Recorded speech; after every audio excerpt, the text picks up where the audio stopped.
उद्धव ठाकरे लवकरच सत्तेत येणार. उद्धव ठाकरे लवकरच एनडीएला पाठिंबा देण्याच्या तयारीत. नेमकं काय घडलं? मतदारसंघ पुनर्रचना विधेयकावरून देशात गदारोळ माजला आहे.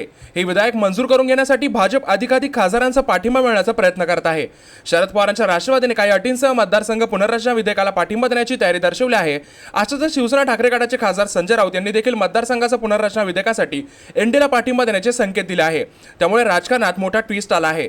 संजय राऊत हे केंद्र सरकारच्या धोरणांचे कट्टर विरोधक मानले जातात. संजय राऊत यांनी आपला पक्ष मतदारसंघ पुनर्रचना विधेयकाला पाठिंबा देऊ शकतो असे संकेत दिले आहे. विरोधी पक्ष प्रस्तावित मतदारसंघ पुनर्रचनाला विधेयकाला विरोध करेल असं त्यांनी म्हटलं आहे. मात्र सरकारने त्यांच्या सुचवलेल्या दुरुस्त्यांचा समावेश केल्यास त्याला पाठिंबा देण्याचा विचार करू शकतात अशा प्रकारचे संकेत संजय राऊतांनी दिले आहे.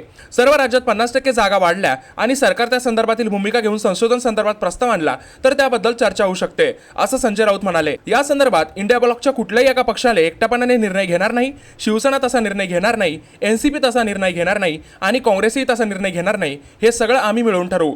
वारंवार प्रश्न विचारला जात आहे की राष्ट्रवादी काँग्रेस पक्ष आणि शिवसेना डिलिमिटेशन विधेयकाला समर्थन करेल. असाही कुठलाही निर्णय झालेला नाही असं संजय राऊत म्हणाले आहे. याबद्दल तुमचे मत आम्हाला कमेंट नक्की सांगा. आगामी काळामध्ये उद्धव ठाकरे पुन्हा सत्तेत येणार का? भाजपला पाठिंबा देणार का? याबद्दल तुमचे मत आम्हाला कमेंट नक्की सांगा आणि अशाच व्हिडिओ रोज बघण्यासाठी आपल्या चॅनलला सबस्क्राईब करायला विसरू नका.